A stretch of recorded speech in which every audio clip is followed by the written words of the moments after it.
हाँ तो विद्यार्थियों, हमने कल सूत्र निकिलम आधार विधि से गुणा करना सीखा था।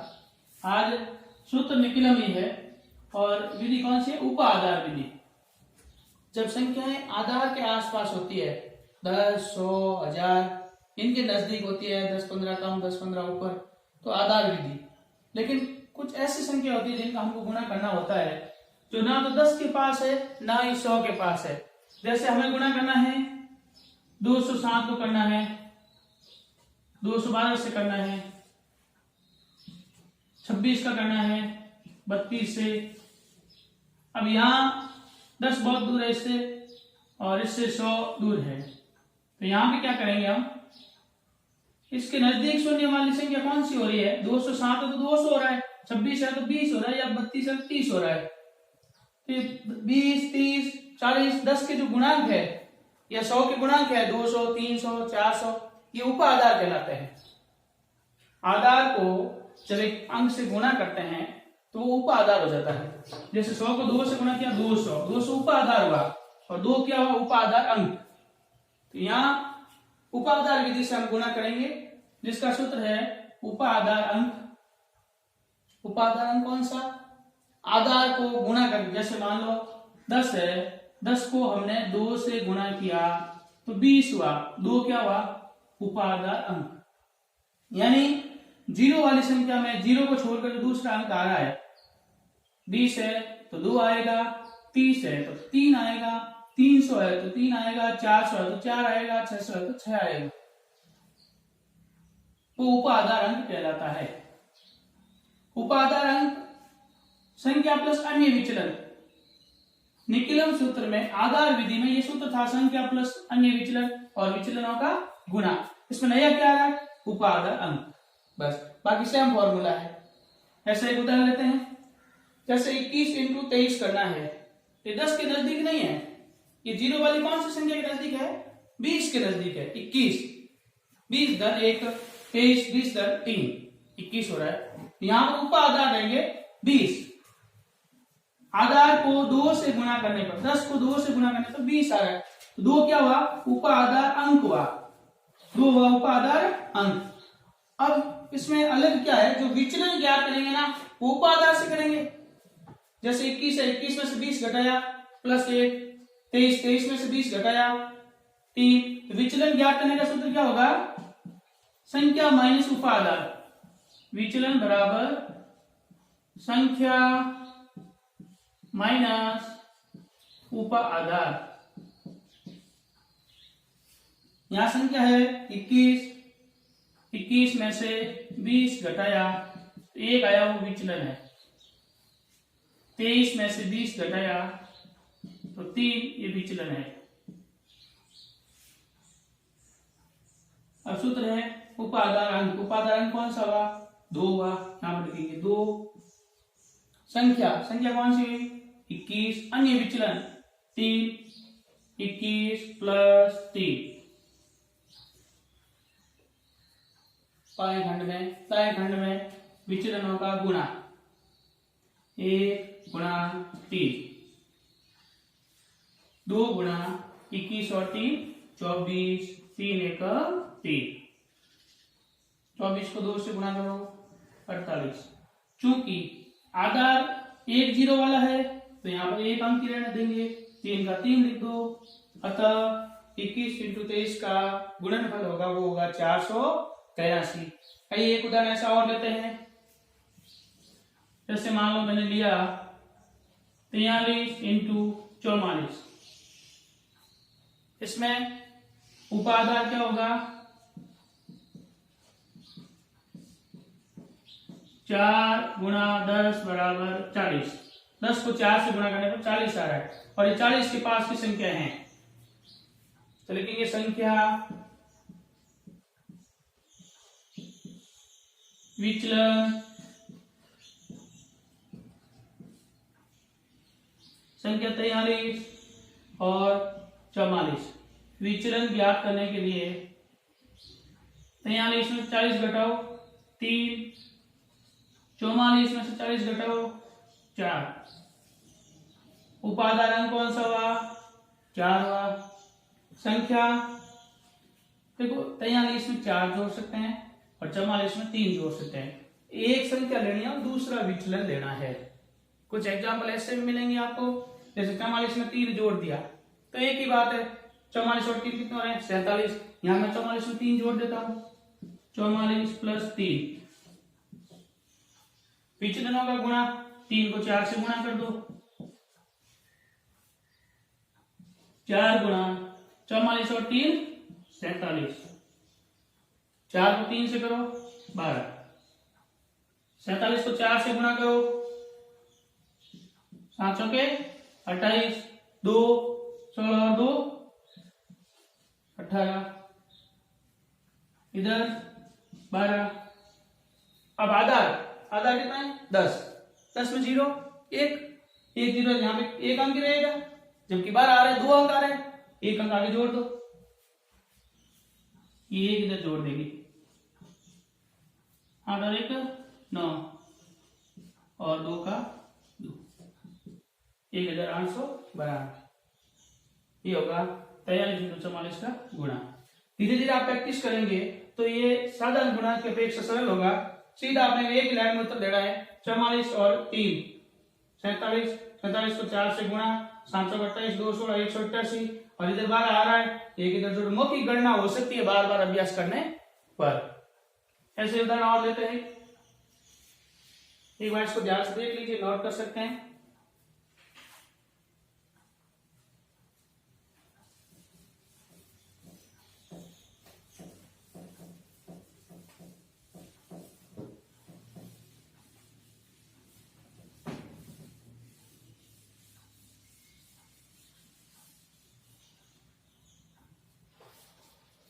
अब एक एग्जांपल ऐसा लेते हैं जिसमें ऋणात्मक और धनात्मक दोनों विचलन हो।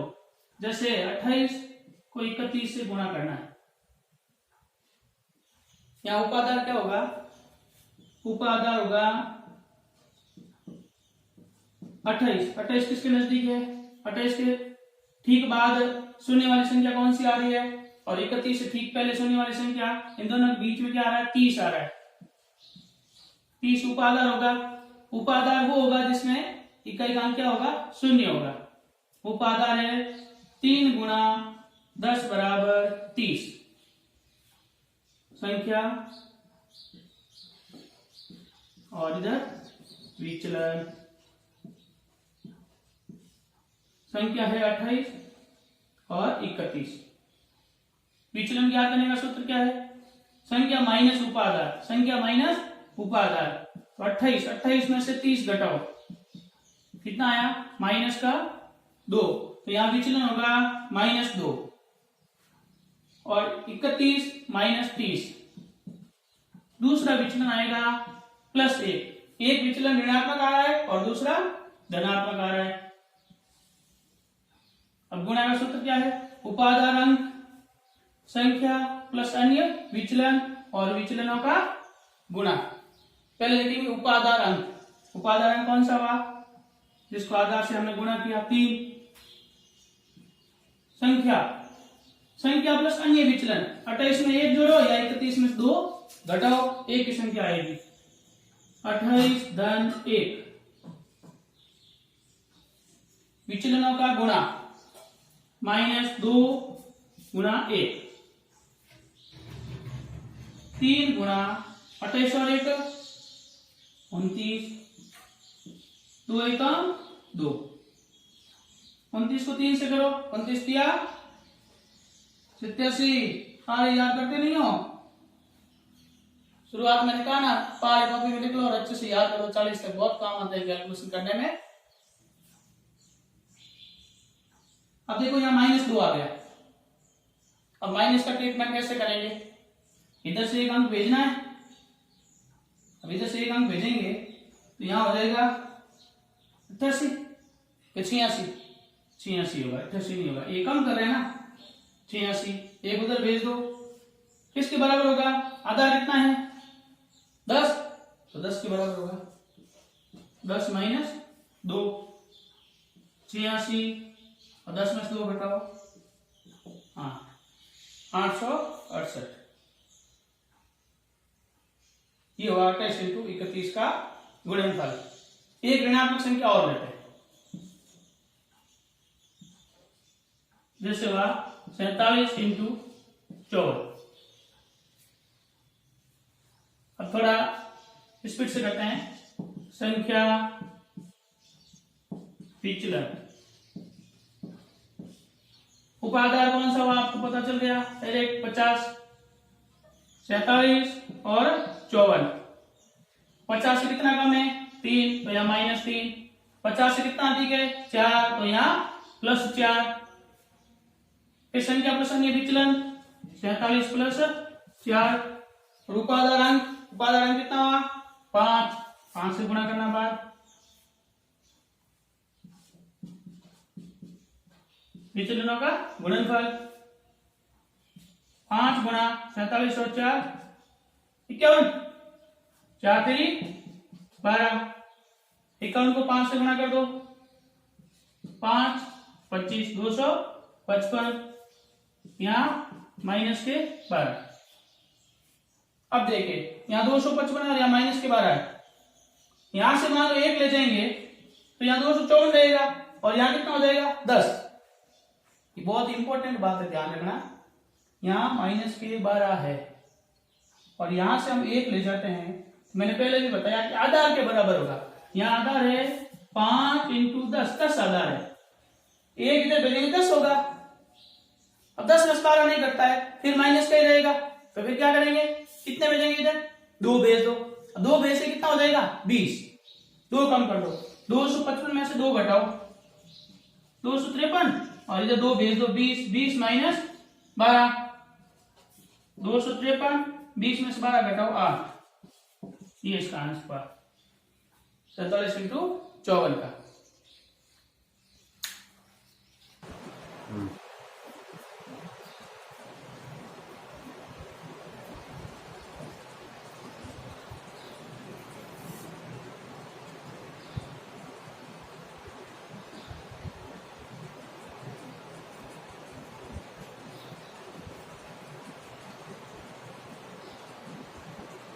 जैसे 202 गुणा 203, इसमें उपाधार क्या आ रहा है, उपाधार 200 आ रहा है।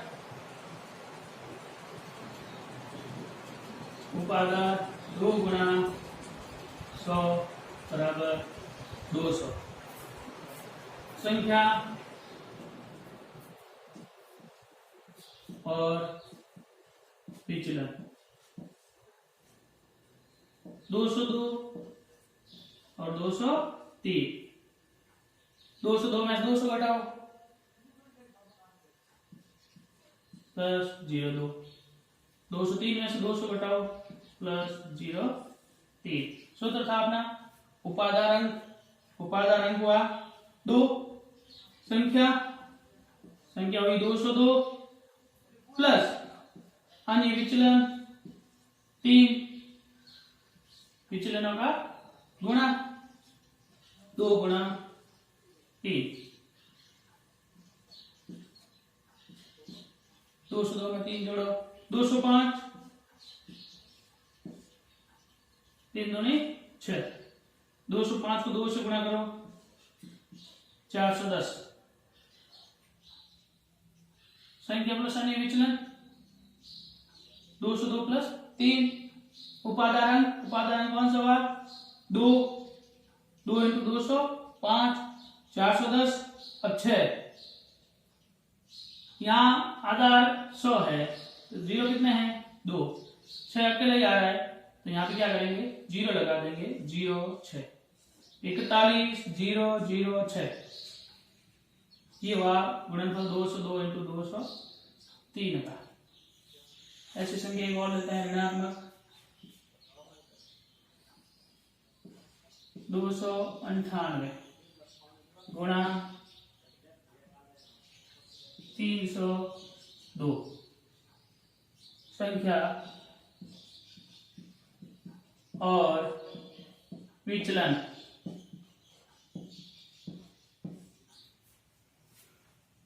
संख्या हुई 298 और 302। विचलन किससे ज्ञात करेंगे, यहाँ उपादान क्या है 298 और 302, उपादान हुआ 300, उपादान हुआ 3।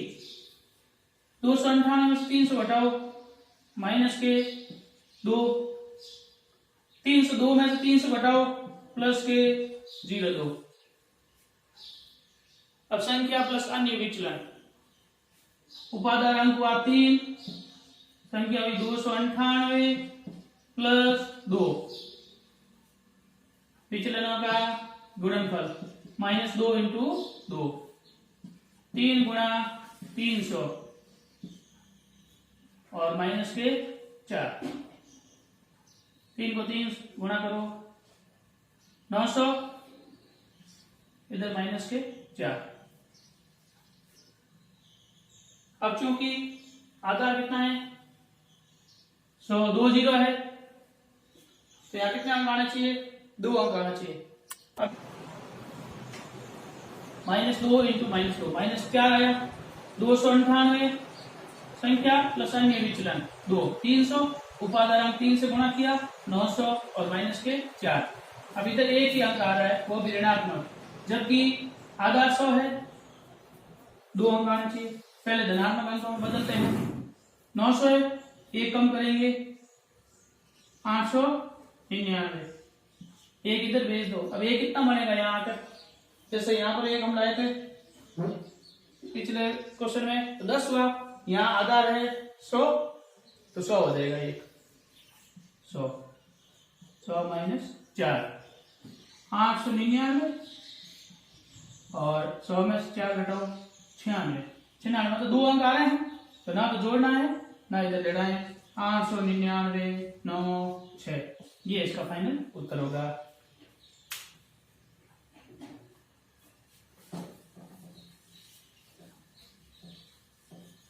ये था अपने उपाधार विधि से दो संख्याओं का गुणा करना, उपाधार के नजदीक वाली संख्याओं का, जिसमें धनात्मक विचलन भी थे और ऋणात्मक विचलन भी थे। एक उदाहरण ऐसा ले लेता हूं जिसमें दोनों विचलन ऋणात्मक ही हो। जैसे हम करें 498 गुणा 496, 498 इंटू 496, दोनों किसके नजदीक है, 500 के नजदीक है। यहाँ उपाधार क्या लेंगे, 400 नहीं लेंगे, 498 और 96 बहुत दूर है, 500 के नजदीक है, तो उपाधार लेंगे हम 500, 5 इंटू 100 500। संख्या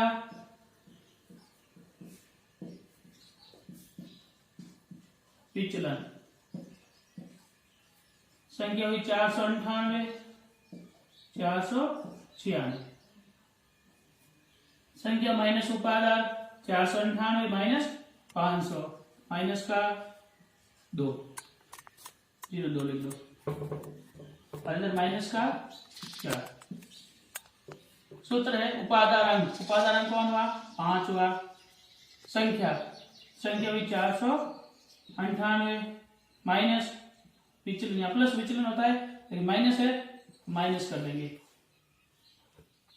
विचलनों का गुणा -2 इंटू -4, 5 गुणा 498 में से 4 घटाओ 494 और 2 को 4 से गुणा करो 8, माइनस माइनस प्लस के 8 हो जाएंगे। 494 को 5 से गुणा करो, 4 पंजे 20, 2 9 पंजे 45, 2 47, फिर 4 पंजे 20 और 4 24,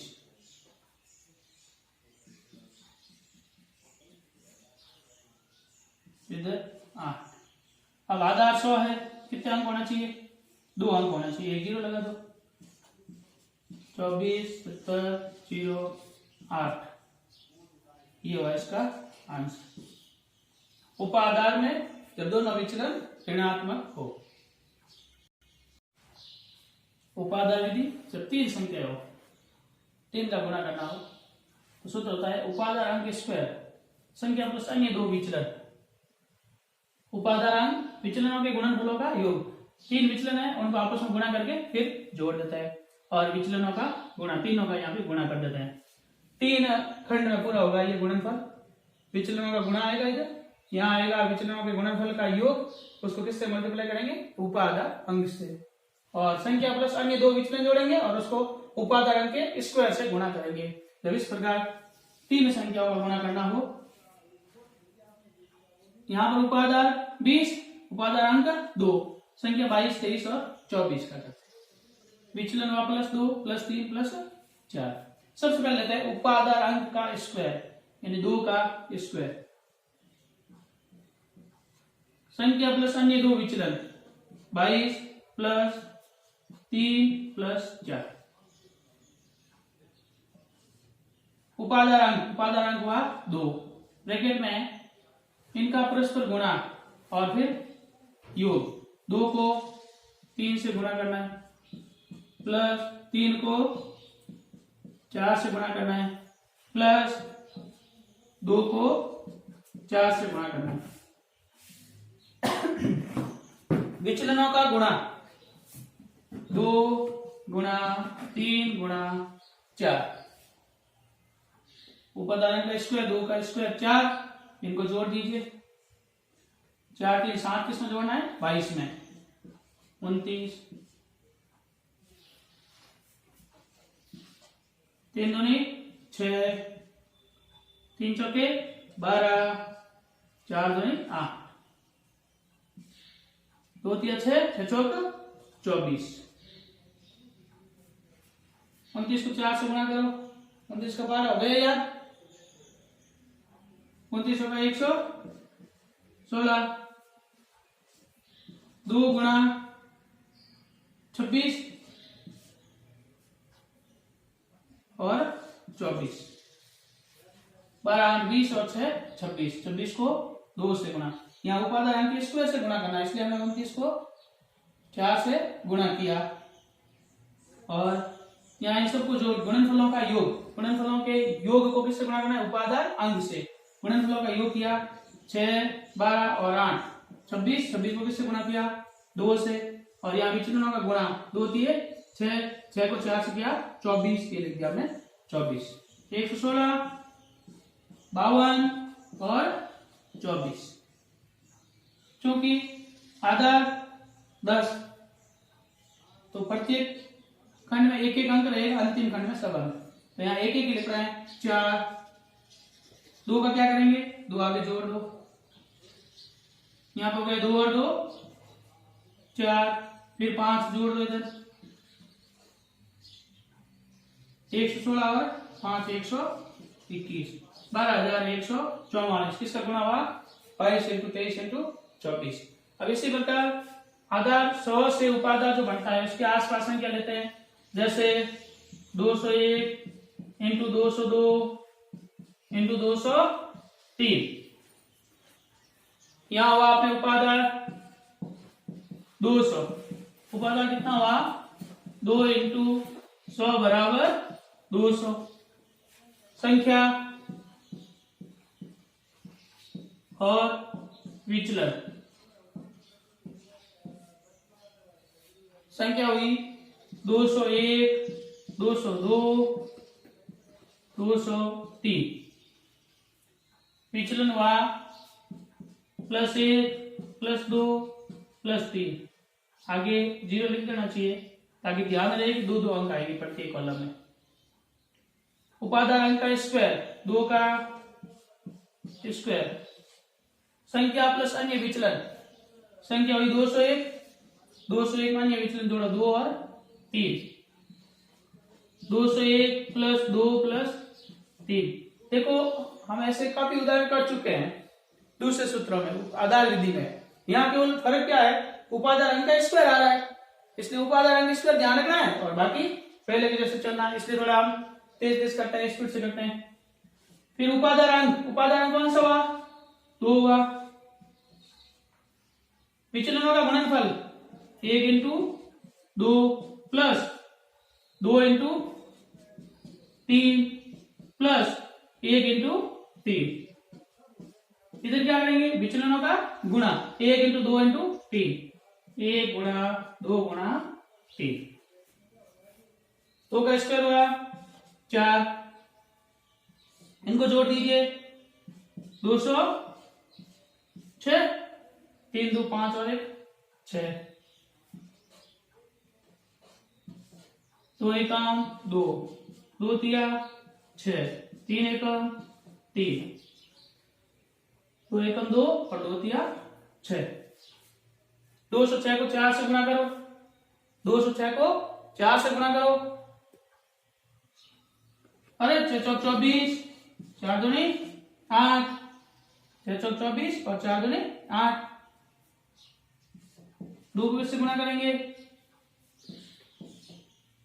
6 2 8 11 से और 6 का 6, 824, 11 दूनी 22 और 6।